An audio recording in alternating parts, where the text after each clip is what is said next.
Good morning, welcome to Greens of Soham and our virtual farm tour. My name's Colebrook. I'm Farms Director for Greens Farming, and we're looking after the contract farming, the onions and the beetroot side of the business.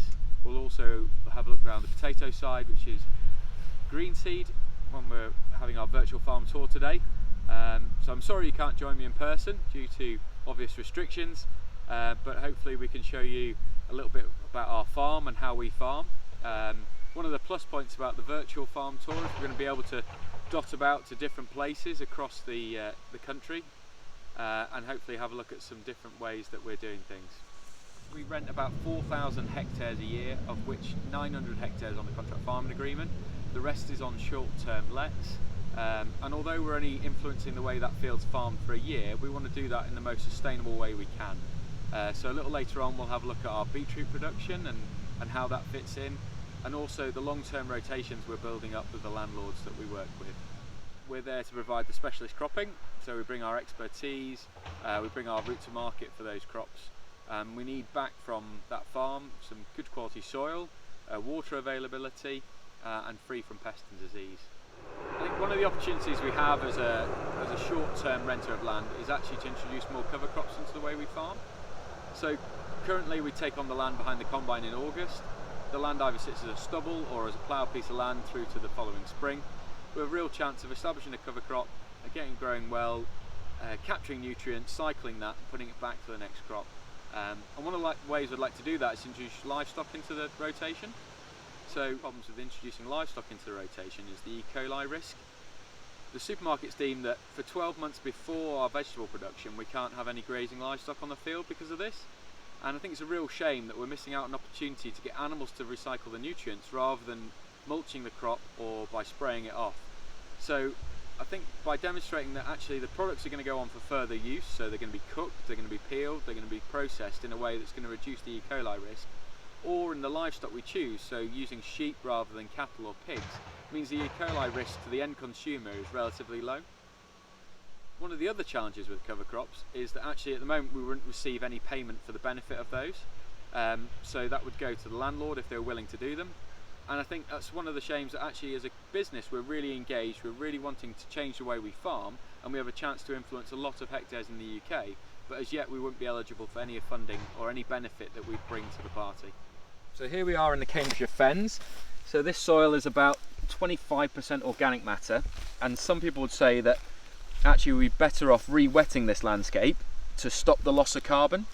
But actually this soil is a great rich nutrients for growing crops. And by growing crops in this high yielding, high value soil, it means that we don't have to do it elsewhere in the country or import it from abroad. So we'd actually just move our carbon problem about if we weren't producing crops here and producing them in, say, Spain, where there's water pressure and transport costs, which all add to the carbon burden. As we look around the farm today, we'll be looking at some of the different soil types we farm on, and I'll be explaining what the different soil types bring to us in terms of our different cropping and our different times of year that we're trying to grow crops on those. So as well as looking around greens today, I'm also going to be talking to you about National Young Farmers. So I'm a member of the Agri Steering Group, and this is agricultural and rural issues, and it allows members to bring forward their problems, their issues on farms and their rural communities, and hopefully I can give a voice to some of those issues and concerns going forward, and where future policy might be needed to help some of those people out. So we're now here in the Norfolk Brecks, lifting a salad crop of potatoes. It's really important that these potatoes are grown in a stone-free soil, and that's what's quite unique about the Norfolk Brecklands, is that these fine sands can be sifted from stones in the early spring and also at harvesting. So these small potatoes, we don't want any damage to the skins, otherwise they'll be rejected at the supermarket, and we also want them nice and uniform, so not going to grow around stones and bits of things in the soil. Produce that lovely uniform quality product that customers want to see. Sand, although it's a great medium for growing salad potatoes in, it does need a lot of water to make sure we produce a scab-free product. So this potato crop would have been irrigated about 8 times for its growing life, and this to make sure that the soil moisture stays high enough to keep the potatoes scab-free and in spec for the customer. This water, as I said before, has come from a winter stored reservoir and then irrigated out over the summer, and this is something as an industry we should look to keep building, as a lot of this infrastructure was put in the 70s and 80s when grant funding was available, and it's a really great way of preserving water use in the summer months when we come under pressure with hosepipe bans and water for households and other consumption, where actually in agriculture we could take the pressure off by having more winter stored water. So here the process is to windrow the potatoes, effectively double them up and increase the harvester capacity by doing this. So the potatoes have to be looked after really gently, so we're sieving the soil out without bruising the potatoes, and getting rid of all of the stones and debris. So this potato crop will be going from the field directly to the packer and be washed and packed within the same working day. These potatoes are Maris Pear and they taste absolutely fantastic. If you ever in a shop and see them, they're well worth picking up. Chuck them in a pan, boil them up, bit of butter, fabulous.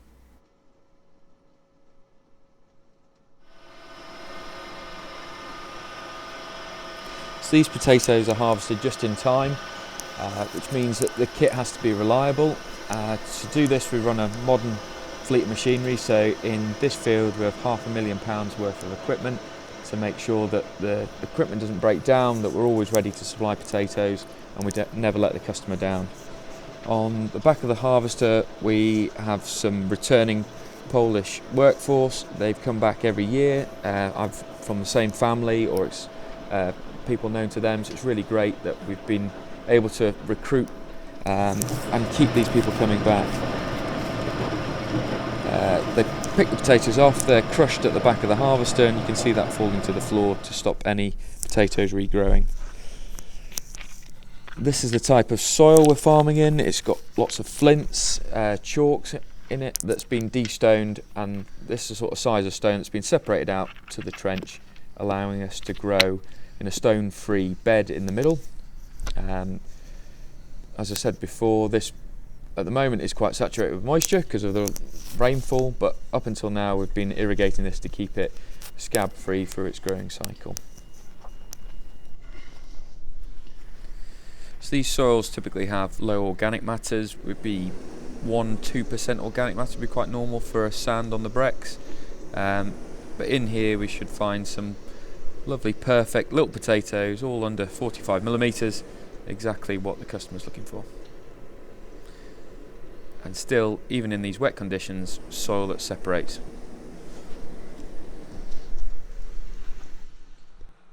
So the next stage for these potatoes is they'll head off to our customer, who will wash and pack these, ready for dispatch to head to a supermarket shelf somewhere near you.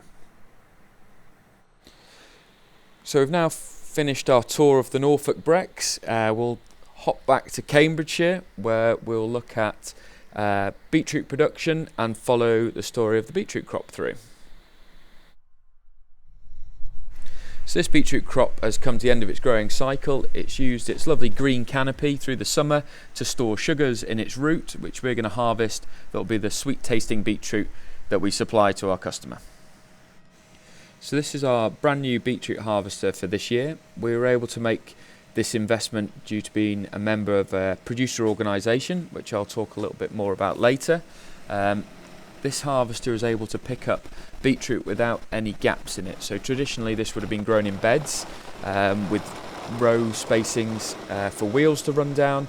By using this space to grow crops, we've increased the area grown in a field by 28%, meaning to get the same amount of tons of beetroot, we're actually using less land to do that and reducing the...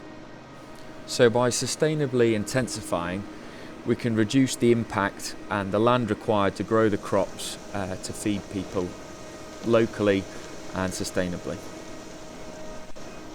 So this harvester combines 3 operations which would have happened previously. So it tops the crop, has enough width that it doesn't need a windrower, and it then harvests the crop into a bulker.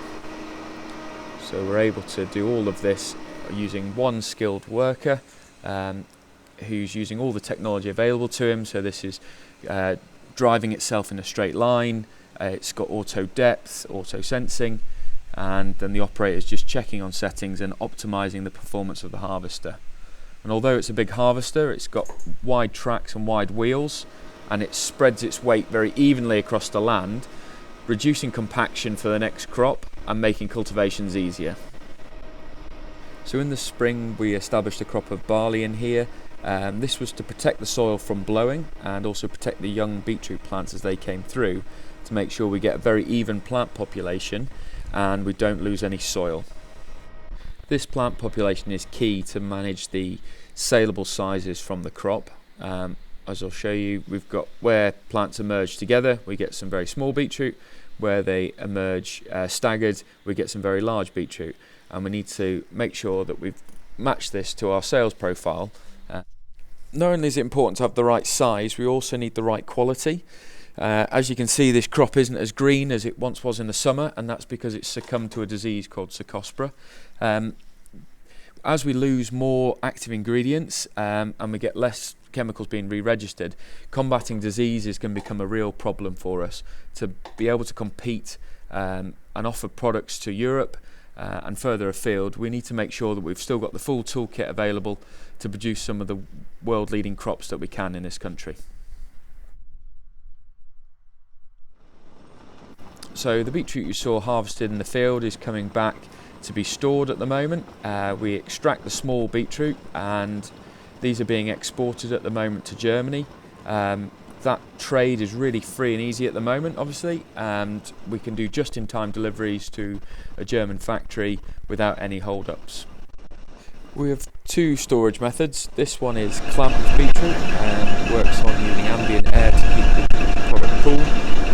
The straw insulates it, stops it from freezing, and we're able to supply this to customers all the way through till March in this format. This method of storage reduces some of the capital cost that would be incurred in storing beetroot and means that we can offer a competitively priced product for year-round consumption in the UK. We'll now take a look at the other storage method we have on site, which is cold stored beetroot in boxes. So this is on its own separate line. Place the beetroot, again taking out any waste at this stage, any sizes that we don't want in the store, and storing a mixed size of beetroot with the soil still on, and this beetroot will provide the sales from March through till May for our UK customers. So these boxes are then placed into a high humidity long-term beetroot store. All of the development of the storage technique, all of the R&D work you've seen is work we've undertaken as the farm ourselves and as the producer organisation. We feel this is necessary to stay at the leading edge of our industry, and it's something that I feel that we don't get support with from the AHDB because it's such a broad church, it represents so many crops. It's hard to have the dedicated focus that we require to make the improvements on our crop. So we need access to funding to keep maintaining this benefit, but it's a real struggle to see how that works in such a broad and busy sector. So we're now in the yard looking at the beetroot washer. We wash 52 weeks of the year, and we either take crop from store or live from the field, or we grade and wash about 4 weeks of Spanish imports. So we aim to get as much soil out of the process before the beetroot enter the barrel washer. They then go in a cyclone destoner which takes the stones out, and then into the barrel washer. This barrel washer works like your washing machine, scrubs the beetroot round and round, and then they go up to be topped and tailed. So at the moment there's a lot of small beets coming through the line. So they've still got their root on, the tail, and they've still got their top on, and the next process will remove these.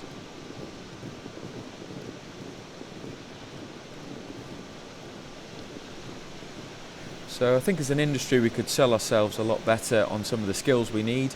So it's a classic example of the lines made up of needs engineers, we need electricians, we need CAD designers, we need software engineers to get all this technology to work. Some of the stuff we saw in the field, some of the stuff you'll see as we go through the line is really cutting edge and it's really exciting, and I think if we advertised it more as an industry that we could make a career out of rather than just a job, then we'd attract more people to the sector.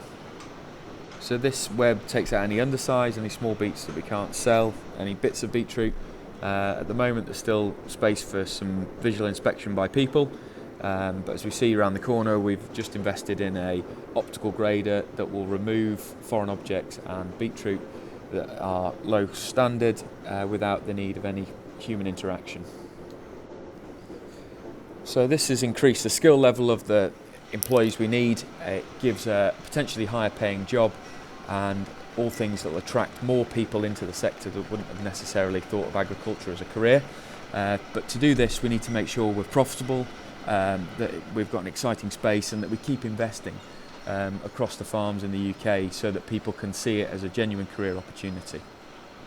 So this is a roller grader sizing the beetroot into 10 different sizes for the exacting customer specifications, and we'll take a closer look at the difference. So we go from beetroot that are 100 millimetres in diameter right down to the baby beets that we saw earlier that are 25 to 45 millimetres in diameter. So now the beetroot's washed, it'll be stored ready for dispatch to customer or grading through the optical grader. This has all got a barcode stamped to the box, so it's traceable all the way through the system. So one of the things we talk about in the Agri Steering Group as young farmers is the cost of rural housing. So here in Cambridgeshire, the local property market is fairly competitive, and it's the same in the southwest and areas around London, where people are trying to have jobs in agriculture that are usually lower paid, whilst competing with house prices that are either from holiday homes or from people in higher earning jobs. So if we could increase the skill level, increase the income that's achievable in an agricultural job, this would go some way to bridge some of that gap that's been created. So this is our optical grader that we spoke about earlier. So this is sorting any defects out from the beetroot. Anything that's rejected here will be going for livestock feed. Any foreign objects will come out on a separate belt. So the beetroot fall through a camera, which makes the decision incredibly quickly and fires out a plastic finger which flicks the beetroot into the rejection belt, or if it's good enough quality, it falls through and into the final box. I wonder how many school children would appreciate how much technology and science is involved in agriculture. I think sometimes as an industry we're portrayed as idyllic or a bit backwards, and I think this is some of the problem where we struggle to get new talent encouraged into the industry, where we could really make a case for it. So this line wasn't grant funded, and that was mainly due to the speed of which it had taken to get a decision on the grant funding and the uncertainty of whether or not it'd even be funded. So I've just had the letter back to say I can actually apply for it now, and that was 4 months after I did the first submission. So in that time we've purchased a line, we've installed it, and we're already getting the benefit. So we saw that as more important than waiting to find out if we could get funding. So you can see it taking out walnuts, and this is the stock feed box that I spoke about earlier. And I wonder in the future if there's an opportunity to apply for the funding post making the investment in the install. So I think it'd be easier to audit in terms of the quotes, because if you didn't know you were going to get it, you'd make sure you still had the most competitive quote out there, and we could then prove a lot easier that the benefit had been made. Because I think as an industry going forward, we're going to need to be more transparent about where the subsidy is going and how it's being spent. So we're now down on the compost site. This is where we process any vegetable waste that comes off the line that's not edible for stock feed. We come from beetroot to onions, and this is one of our onion stores. So we're now in a 1,300 tonne onion store. It's a bulk onion store, so we loaded this crop in at the end of August. We've blown it up with hot air from the bottom through the ventilated floor, and it's dried these onions out and given it this lovely brown colour that we'd see in the supermarket. So these would have come in with still a bit of green top on them, and would have dried all this off them, and as they dry the skin cracks and falls away from them. Depending on how these onions were loaded, so if they've had a bit of soil stuck to them, if they've grown next to another onion, they could get a small skin defect. This will be downgraded when it's graded for supermarket specs, so they don't want to see a stain in the onion, and I'll show you a bit later, a bit more close up. But it's one of the things that's really frustrating, because what we're grading them for is cosmetic damage on something that we're going to take that onion skin off as soon as we get it home to eat that onion and chuck it away in the bin. And this will be getting downgraded, so we're getting a lower price for it. It will be going for industrial dicing, and if it's any lower grade than that, it will just be getting fed to animals. So the other thing about onions is the size of onion that the supermarkets want to see. So in these browns, it's a 70 to 90 mil onion, and that's because most of those sales will be 3 in line in a tube, in a plastic sock that you'll see in the supermarket. So again, this means that we have to grow the right crop to get the right value out of it. So it's not enough just having yield out of this crop, it's got to be of the right size, it's got to be of the right spec, so that customers will want to buy it. So the supermarkets have geared everyone to the idea in the UK that it's about the visuals of the produce we buy, whereas other countries it's about the way it tastes or the nutritional value of the product. So we're very much shoppers by our eyes, apparently, but it's sometimes you think, well, did the tail wag the dog, or did the dog wag the tail? So is it just because that's the only onion you've ever seen that this one looks so much worse next to it? Onions, we are part of a cooperative. This is a producer organisation. So under the European government, we then attract funding for this crop. So we pay in 4% of our turnover, and this is match funded, and then we then are allowed to spend that money on capital improvements across the onion and the beetroot crops that we're involved in the PO on. I think it's a really great scheme. It means that we're absolutely focused on spending that money on innovation, in improvements in the growing or of the supply of the product. It also means that as a cooperative we spend that money together. So this year we're making a big investment in an onion grader. We wouldn't have been doing that as an individual grower, but by coming together, by being a group of growers across a larger tonnage, that means that that sort of investment really works for us. It's full of technology. It will take us to the next level of onion grading, and really improve the yield and the pack out of this product. The scheme also means that we know what we're doing 5 years ahead, so we've got a 5-year plan, and we also then means that we're making the right investment in the right year. So it's not funding where we're applying for it and then finding out whether or not we've got it. We've got a plan in place, we know what we can spend it on, and we know the criteria are really important to hit, but it means we can plan those investments and make the best use of that money. So I think the PO scheme has been a fantastic success for the horticulture and vegetable sectors, and we really need to emulate this in a UK scheme going forwards. We are in our red onion store. There's 1,500 tonne of drilled red onions in here. This crop is a really nice crop, finished really well in the field. Unfortunately, I think it's going to let down this year is the size of it. So it's quite a small crop. So again, on these, the supermarket would expect a 60-80 to be the value size. So to get any real income out of this crop, we needed it to be slightly bigger. The establishment was quite good, and the crop window, although we were a little late getting in, it grew relatively well, but then finished quite quickly with a hot summer. So we just haven't got the overall size in it, so that'll limit the value of the crop. But again, a lovely, well finished crop, but due to the nature of the way it's packed, it's about the size as well as the overall yield. Okay, so something we were talking about when we were in the onion store was window staining. So it's a defect that we have to dress out. We're allowed a certain percentage. So what this means is, as the onion's grown in the field, has a lovely skin on it, and then when it gets back to the store, we dry the skin off, and you can see here it's split. And what's going to happen is during the grading process, that onion's going to de-shale, and it's going to leave behind that window stain. You see through the top there, a different colour of onion. So the supermarket is going to say that that is a defect. And then one of the things that I find frustrating is that actually when we get that onion home, we're going to start cooking with the onion. All that's going to happen is that skin's going to come straight off, go in the bin, and do nothing more. So it doesn't affect the taste or the texture or the quality of that onion, but because it's a visual defect, we're saying we don't want it in there. So I think as UK agriculture, we're at a really exciting time, and we have a real chance to make a vibrant and exciting industry going forwards. We just have to make sure that we've still got access to the tools, the funding, and be competitive on the world stage, and we're not undermined by cheaper or lower grade food imports.